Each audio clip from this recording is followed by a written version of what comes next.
First Contact Protocols.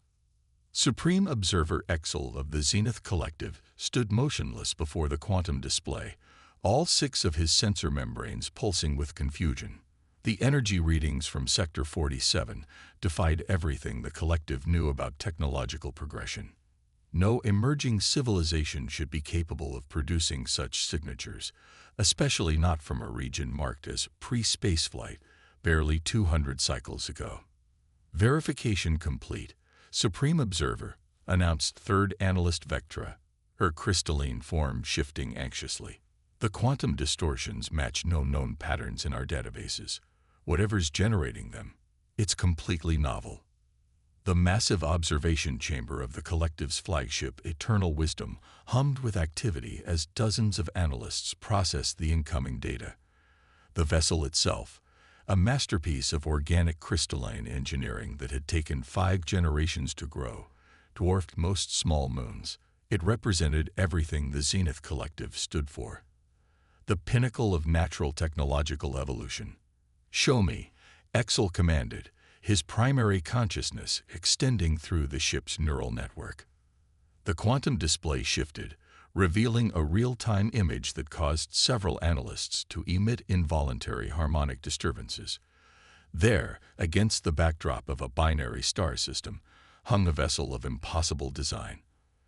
Unlike the elegant crystalline forms of collective ships, this craft was all sharp angles and metallic planes. It looked, to Exel's refined sensibilities, almost primitive, except for the reality-bending distortions surrounding its hull. "Impossible," whispered Vectra. "Their hull configuration alone violates 17 principles of unified field dynamics. Yet, it's stable. More than stable. It's generating quantum effects we've only theorized about." Exel's secondary consciousness processed the implications while his primary focused on the tactical display. The vessel was approximately 1/4 the size of the Eternal Wisdom, its dark hull absorbing rather than reflecting nearby starlight. No visible energy signatures, no crystalline matrices, none of the standard markers of an advanced civilization. "Life signs?" he inquired. "Present, but strange," Vectra responded. "Carbon-based, bilateral symmetry, jewel-lobed neural structure. Primitive compared to our evolved forms, yet." She paused, her crystalline surface flickering with uncertainty. "They're maintaining quantum coherence inside a biological brain. We didn't think that was possible." The Supreme Observer felt something he hadn't experienced in centuries: genuine surprise. The Zenith Collective had guided dozens of emerging civilizations into the galactic community. It was their duty, their burden as the most evolved species in known space. Each case followed the same pattern: crystal-based technology, natural progression through unified field manipulation, eventual neural ascension. This was different. Wrong. Fascinating. "Open communications," he commanded. "Let's welcome our unexpected neighbors." The quantum field surrounding the alien vessel suddenly shifted, collapsing into patterns that shouldn't have been possible with their apparent level of technology. A response came through on frequencies the Collective used for basic binary communications, primitive but functional. "This is Captain Sarah Chen of the NSS Hyperion," a voice transmitted, automatically translated by the ship's systems. "We are conducting drive tests in what we believe to be unclaimed space. Please identify yourself." Exel noticed several things at once. First, the transmission came through their most basic communications array, yet carried quantum-encrypted patterns their best analysts were already struggling to decode. Second, the alien captain's tone carried no trace of awe or submission. Standard reactions when primitive species first encountered the Collective's magnificent vessels. "I am Supreme Observer Exel of the Zenith Collective," he responded, allowing his natural harmonic resonance to color the transmission. "We are the guardians of proper technological evolution in this sector. Your presence here is unexpected. Your technology appears to violate several universal constants we have established." A pause. Then, with what the translation systems tagged as possible amusement, Perhaps your constants need updating, Supreme Observer. Before Exel could respond, Vectra's urgent harmonics cut through the chamber. Supreme Observer, we're detecting. The vessel is generating quantum signatures that match exactly with the surrounding space. They're achieving perfect quantum camouflage, but through methods our sensors can't even begin to understand. Impossible, Exel stated. No species can achieve quantum manipulation without first mastering crystalline computing and neural ascension. It is the only path. Evidently not. Captain Chen's voice came through again. That same hint of amusement. Supreme Observer, humanity has great respect for advanced civilizations, but you should know, we rarely follow expected paths. Now shall we discuss proper diplomatic protocols between our peoples, as equals? The word equals sent harmonic disturbances through the chamber. Exel felt his primary consciousness struggle with the concept. These beings, with their metal ships and carbon bodies, claiming equality with the Zenith Collective. Yet their technology, their casual manipulation of quantum fields through completely novel methods. The Supreme Observer made a decision that would change the course of galactic history. Captain Chen, perhaps we both have much to learn from each other. What no one in the chamber noticed was the small dark object that had detached from the Hyperion's hull the moment communications began. A quantum-shielded probe carrying terabytes of scanned data about the Collective's supposedly impenetrable flagship. Humanity had learned long ago that peaceful first contact and tactical preparedness were not mutually exclusive concepts. The demonstration. A tense silence filled the command deck of the NSS Hyperion as Captain Sarah Chen studied the holographic display of the Zenith Collective's flagship. The crystalline vessel's size was intimidating, but Chen had learned long ago that size rarely determined the outcome of interstellar encounters. Analysis complete, Captain, reported Dr. Marcus Wong, the ship's chief science officer. His fingers danced across the quantum interface as he spoke. Their crystalline technology is impressive, but oddly inflexible. They've achieved amazing things, but only within a very narrow technological paradigm. Chen nodded, her dark eyes never leaving the tactical display.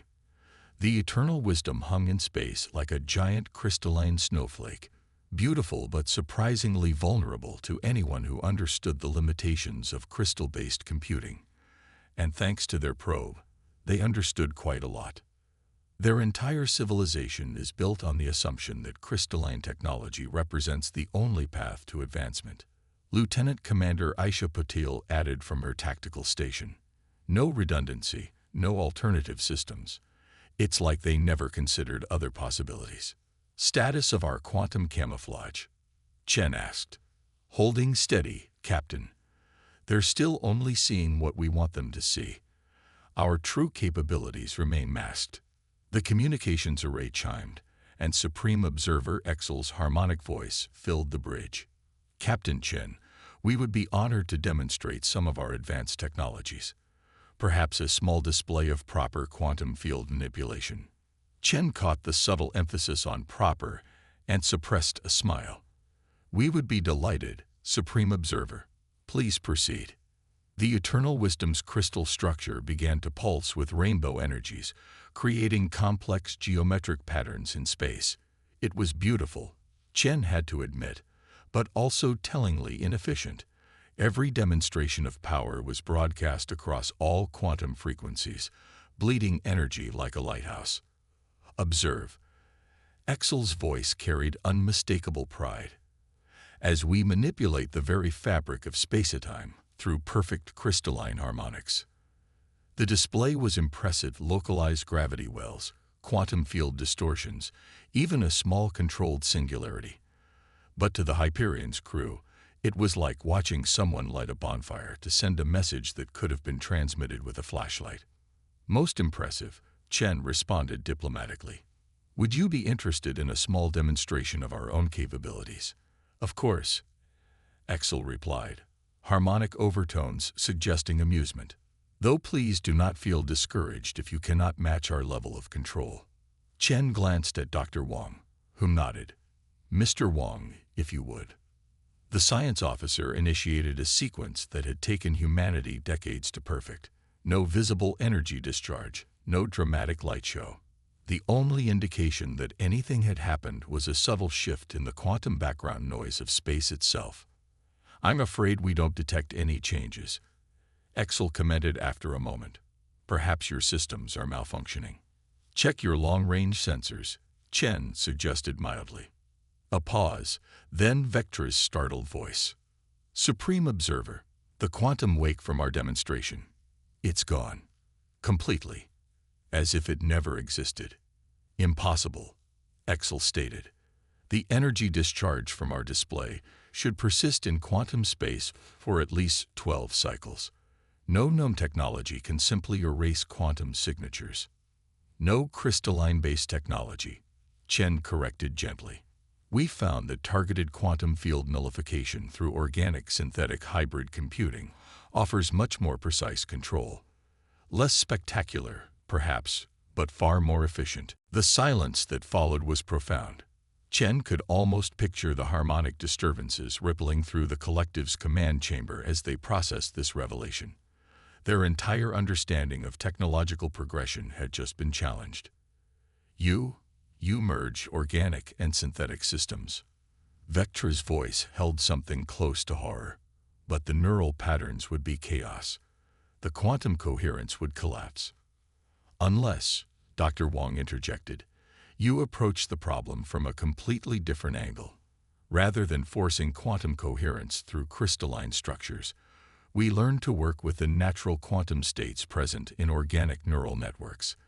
It's less about control and more about cooperation." Chen watched as the eternal wisdom's energy patterns shifted, suggesting intense internal activity. The collective was running every scan they possessed, trying to understand how the Hyperion's systems worked. Let them scan, she thought. The ship's quantum camouflage would ensure they only saw what humanity wanted them to see. "Perhaps," Chen offered into the silence, "we could move beyond demonstrations and discuss more substantive matters. While our approaches differ, both our civilizations have clearly achieved remarkable things. There might be significant benefits to cultural and technological exchange." The response, when it came, carried complex harmonic overtones that the translation systems tagged as a mixture of confusion, curiosity, and, most interestingly, fear. "Yes," Exel replied slowly. "Yes, I believe such discussions would be enlightening. Though I must consult with the collective's High Council first. Your existence represents a significant paradigm shift in our understanding of technological evolution." As the communication ended, Lieutenant Commander Patel spoke quietly. "They're strengthening their quantum fields, Captain. Defensive posture. I don't think they're comfortable with the idea that their way isn't the only way forward." Chen nodded, unsurprised. First contact situations were always delicate, especially when they challenged deeply held beliefs. Maintain current posture, but keep our real defensive systems on standby. Sometimes the hardest part of accepting new neighbors is accepting new ideas. The Hyperion's crew understood the unspoken warning. Humanity had learned through hard experience that the most dangerous moment in any first contact scenario was when an advanced civilization realized they might not be as advanced as they thought. Tables turned. The crystalline spires of the eternal wisdom pulsed with increasingly agitated patterns as the High Council's quantum transmission concluded. Supreme Observer Exel's sensor membranes flickered with distress as he processed their directives. After 12,000 cycles of guiding lesser species into the proper path of evolution, the Council had never issued such an extreme command. "The High Council cannot be serious." Vectra's harmonics trembled. "To suggest we need to contain this species. They believe the humans represent a dangerous anomaly," Exel responded, his primary consciousness troubled. "Their technological development follows no known pattern. They've achieved capabilities we thought impossible without proper crystalline ascension. The Council fears they could destabilize everything we've built." On the bridge of the NSS Hyperion, Captain Chen watched as 5 more collective vessels emerged from quantum space, their crystalline forms arranging themselves in a perfect geometric pattern around her ship. Their arrival wasn't unexpected. The quantum probe had detected their approach long before they dropped their camouflage. They're attempting to establish a quantum containment field, Dr. Wang reported, studying his displays. Interesting approach. They're trying to match the resonance frequency they detected during our earlier demonstration. Let me guess, Chen said dryly. They're using the completely wrong frequency. Not even close, Wang confirmed. They're still working from their fundamental assumptions about how our technology must work. They haven't realized we let them detect that frequency earlier. The communications array activated, and Exel's voice carried new harmonic overtones of authority. Captain Chen, the High Council has reviewed our findings. Your species' technological development is deemed hazardously aberrant.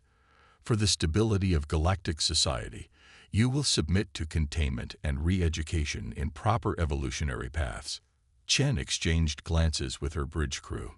This was the moment they'd prepared for. The moment when advanced civilizations realized humanity wouldn't simply fall in line with their expectations. Supreme Observer, we have no wish for conflict, but we will not submit to containment or re-education. I urge you to reconsider this course of action. You have no choice, Exel stated. Our containment field is calibrated to the exact quantum frequency of your systems. Resistance would be futile and potentially harmful to your crew. Chen sighed. Lieutenant Commander Patel, please demonstrate why assumptions are dangerous in first contact situations. With pleasure, Captain. Patel's fingers danced across her tactical interface, initiating quantum shift protocol. The Hyperion's quantum signature suddenly changed, morphing through frequencies faster than the collective's crystalline computers could track. Their containment field, calibrated for a single frequency they detected earlier, might as well have been trying to hold smoke with a net. Impossible.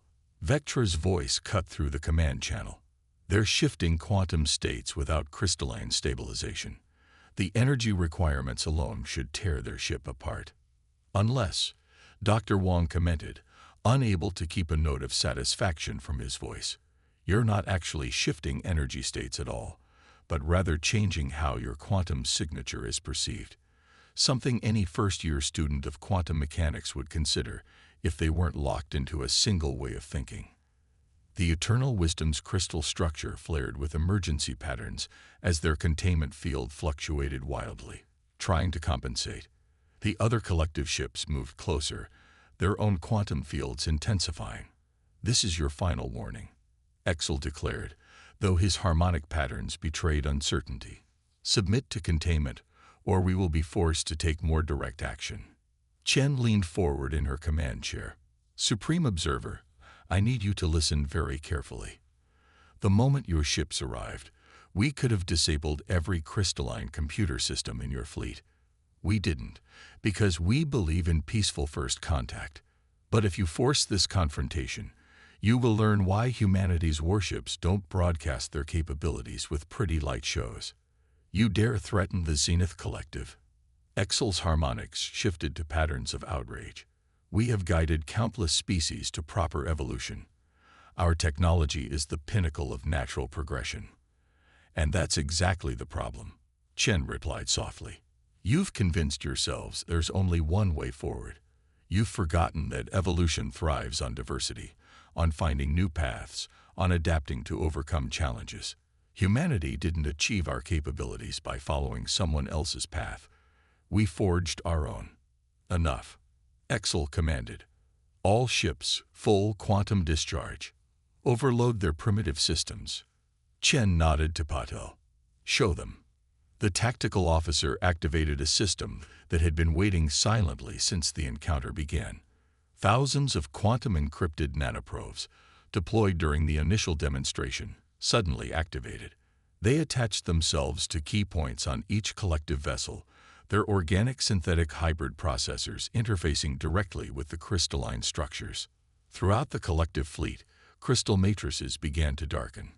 Computer systems that had evolved over thousands of years encountered something they had never been designed to resist: targeted quantum frequency disruption at the nanoscale level. Not enough to damage their ships, but more than enough to demonstrate vulnerability. What have you done?" Exel's voice had lost all traces of superiority. "Demonstrated why diversity in technological development matters," Chen answered. "Your ships are unharmed, but I think you'll find your quantum field generators will need about 6 hours to rebuild their coherence matrices. We could have done much worse, but that's not why we're here." The silence that followed was profound. The collective ships hung in space, their crystal structures dimmed, their quantum fields reduced to minimal levels. They had never encountered a species that could simply shut down their technology without even firing a shot.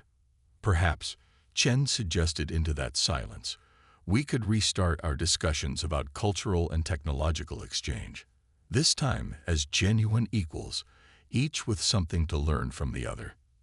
The response took several minutes, during which Chen imagined the frantic communications occurring between Exel and the High Council. Finally, the Supreme Observer's voice returned, carrying very different harmonic patterns than before. "Captain Chen," he said slowly, "I believe we have greatly misunderstood the nature of technological evolution.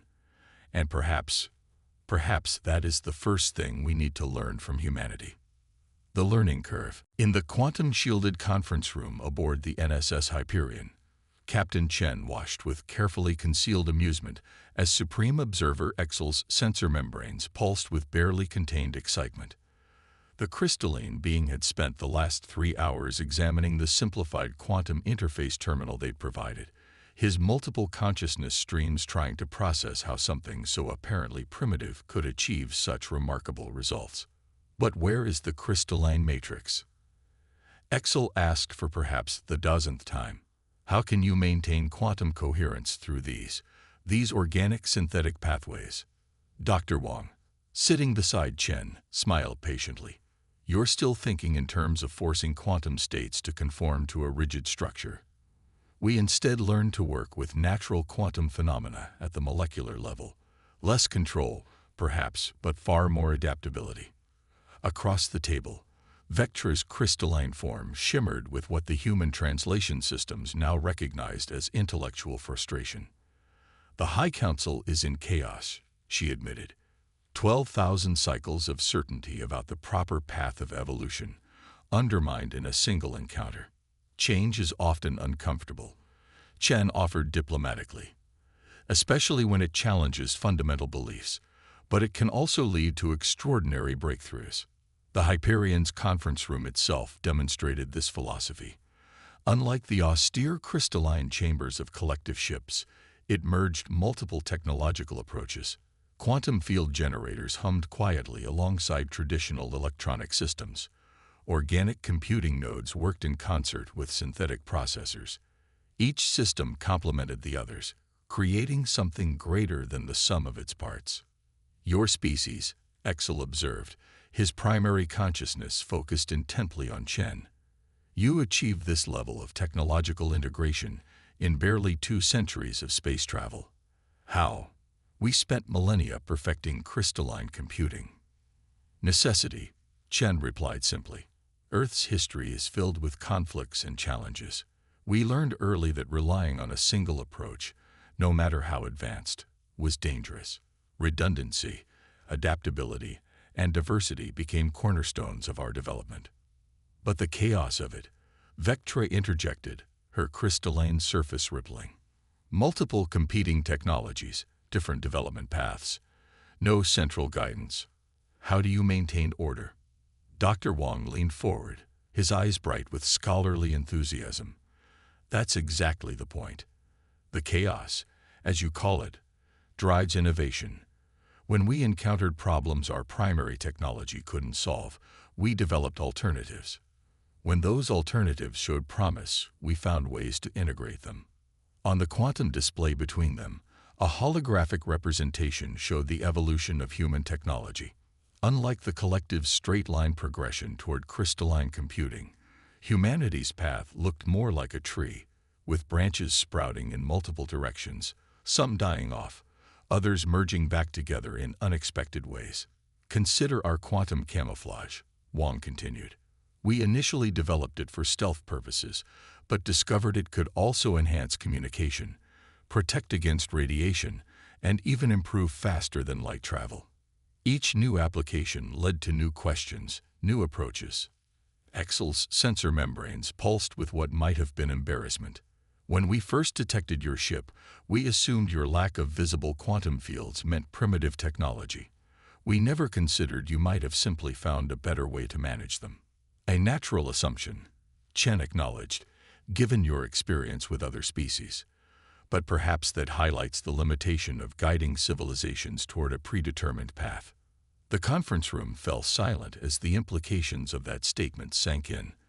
For millennia, the Zenith Collective had seen themselves as benevolent guides, showing lesser species the one true path to advancement. Now they faced evidence that their guidance might have actually been limiting the galaxy's technological diversity. The High Council, Vectra said slowly, has proposed a radical change in our approach to emerging civilizations. Instead of guidance, they are considering a program of technological exchange, learning from different development paths rather than enforcing our own. A wise decision, Chen responded, carefully keeping any trace of satisfaction from her voice. Different perspectives often lead to breakthroughs that would be impossible from a single viewpoint. Exel's multiple consciousness streams seemed to align for a moment, his crystalline form achieving a clarity that reflected deep certainty.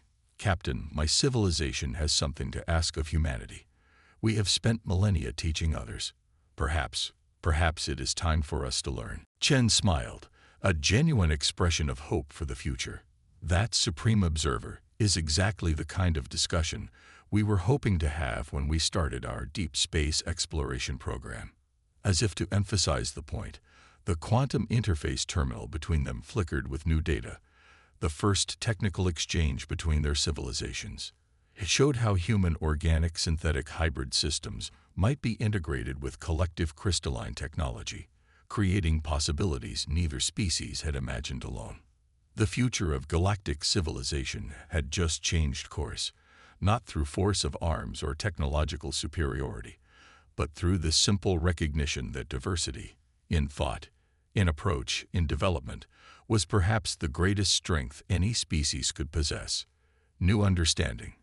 6 months after the first contact between humanity and the Zenith Collective, the space around Earth's Titan research station hummed with an unprecedented gathering of civilizations. Crystalline ships of the Collective floated alongside the angular hulls of human vessels, while representatives from a dozen other species watched in fascination as history unfolded. Captain Sarah Chen stood at the observation window of the station's main conference center, watching as the first joint human collective research vessel prepared for its maiden voyage. The ship was unlike anything either civilization had created before, a seamless merger of crystalline computing and organic synthetic hybrid systems. It's beautiful, isn't it? Supreme Observer Exel's harmonic patterns carried tones of wonder as he joined her at the window. Not in the way our traditional ships are beautiful, perhaps, but in its own way, perfect. The vessel, christened Unity, represented something more than just technological advancement. Its very existence challenged thousands of years of assumptions about the proper path of evolution. Its hull combined the collective's crystalline structures with humanity's stealth technology. Its computing systems merged quantum crystalline matrices with organic neural networks. It was, as Dr. Wong had called it, evolution in action.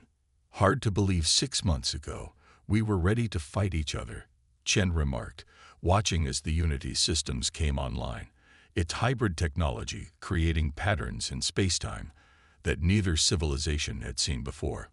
We were blind, Exel admitted, his sensor membranes pulsing with what Chen now recognized as rueful amusement. So certain of our path that we couldn't see the forest for the trees, as your species says. Do you know what shocked the High Council the most about humanity? Our technology. No, your willingness to share it. Exel's crystalline form shifted to catch the light from Saturn's rings. Even after we threatened you, even after we tried to contain you, you still offered to exchange knowledge, to learn from each other rather than dominate. Vectra, who had been quietly analyzing data nearby, joined their conversation. The other species we've guided, they're beginning to explore new technological paths now, asking questions they never dared to ask before. It's causing quite a stir in the collective's educational institutions. Chen smiled, remembering the chaos of the past 6 months. The initial fear and distrust had gradually given way to curiosity, then excitement as both civilizations began to realize the possibilities of their cooperation. The collective's mastery of crystalline technology, combined with humanity's innovative approach to organic-synthetic integration, had opened doors neither species had imagined possible.